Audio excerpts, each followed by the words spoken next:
I'm here to talk about success. The first rule of success is to have a vision.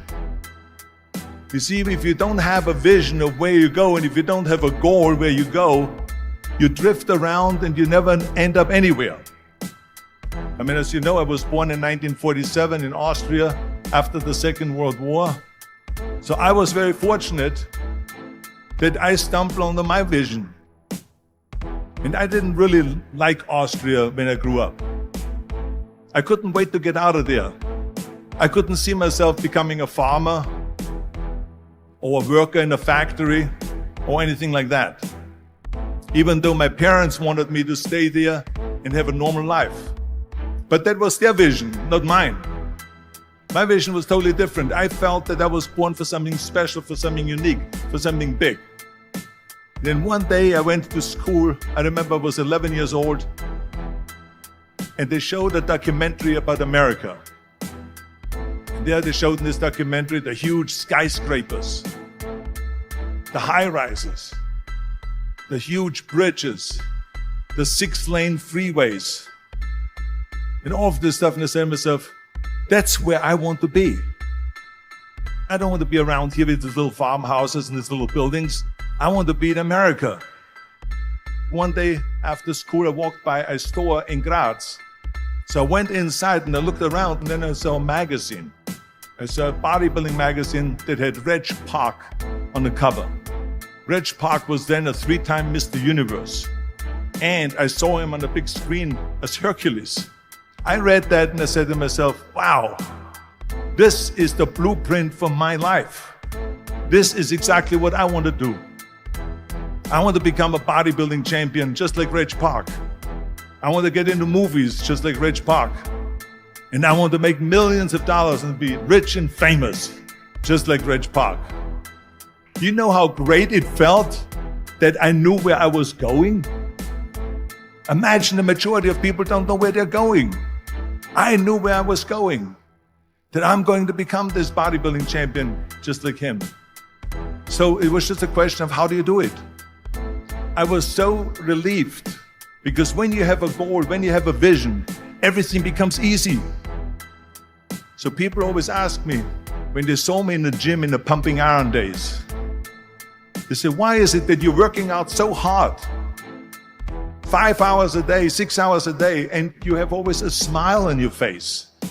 And I told people all the time, I said, because to me, I'm shooting for a goal. In front of me is the Mr. Universe title. So every rep that I do gets me closer to accomplishing that goal, to make this goal, this vision turn into reality. Every single set that I do, every repetition, every weight that I lift will get me a step closer to turn this goal into reality. So I couldn't wait to do another 500-pound squat.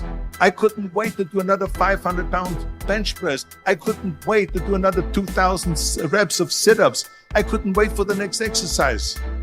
At the age of 20, I went to London and I won the Mr. Universe contest as the youngest Mr. Universe ever. And it was because I had a goal. So let me tell you something, visualizing a goal and going after it makes it fun. You got to have a purpose no matter what you do in life. You got to have a purpose. 74% hate their job in America. Now, there is not much different when you come to Europe. The majority of people don't like what they're doing because they're really not doing it because they didn't have a goal and they followed this goal. They just aimlessly drift around, and then all of a sudden there's a job opening, so they get that job because you have to work. But then when you work, it's a chore. It's work. It's not fun. So if you think about, only a quarter of the people really enjoy what they're doing in life. That is unbelievable if you think about it. So I felt so blessed that I knew what I was doing. It's like a medical student that studies and knows he wants to become a doctor. You know where to go. And the same thing is also in politics. I remember that in politics, I had a very clear vision that I will be the leader of California. That's as far as I could go because I was not born in America, so I could not run for president.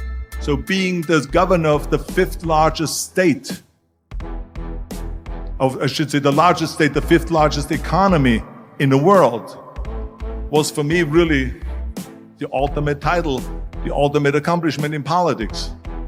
So even though people came up to me and says, why don't you go and run for something smaller, you're never gonna make it. I ran for governor, and then 2 months later I became governor of the state of California. Again, because I had a very clear vision what I'm gonna do with California. So that's rule number one, have a vision. Rule number two is, don't listen to the naysayers. Don't listen to the naysayers.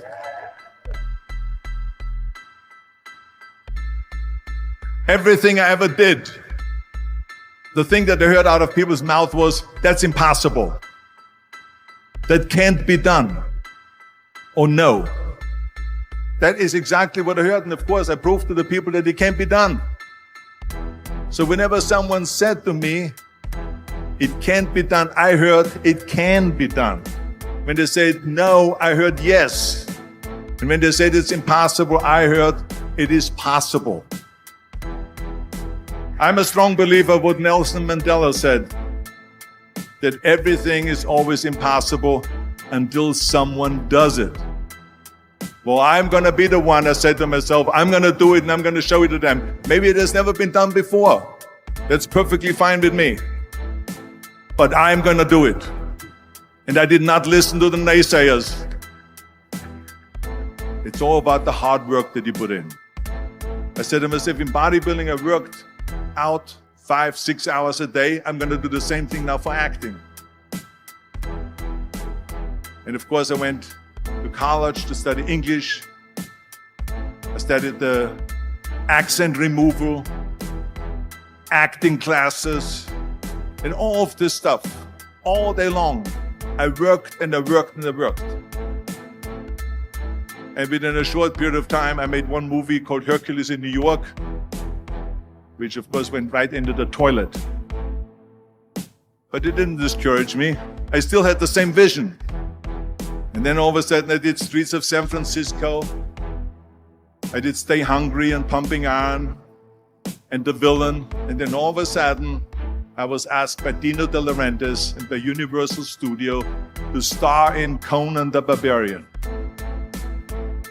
And after I did Conan the Barbarian, the director at the press conference said to the press,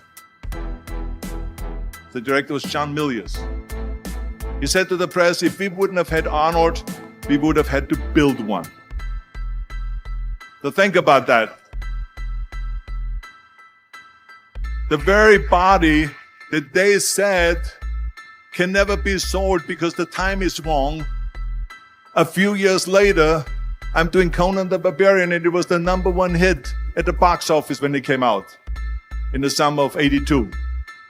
Think about that. And the director says, if we wouldn't have had his body, we would have had to build one. So all of a sudden, my body became an asset, not a liability. And the same thing was with Terminator. After we were finished filming Terminator, Jim Cameron said to the press, if Arnold wouldn't have had that accent and talked like a machine, I think the movie wouldn't have worked.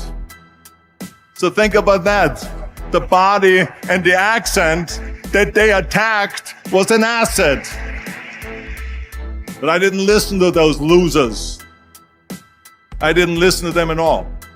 This is just the reality of it, is that you cannot listen to the naysayers. So this is a very important lesson for all of you. So when someone says, no, this is a stupid idea, you in your mind, you don't have to say it, but in your mind just say to yourself, you asshole. What do you know?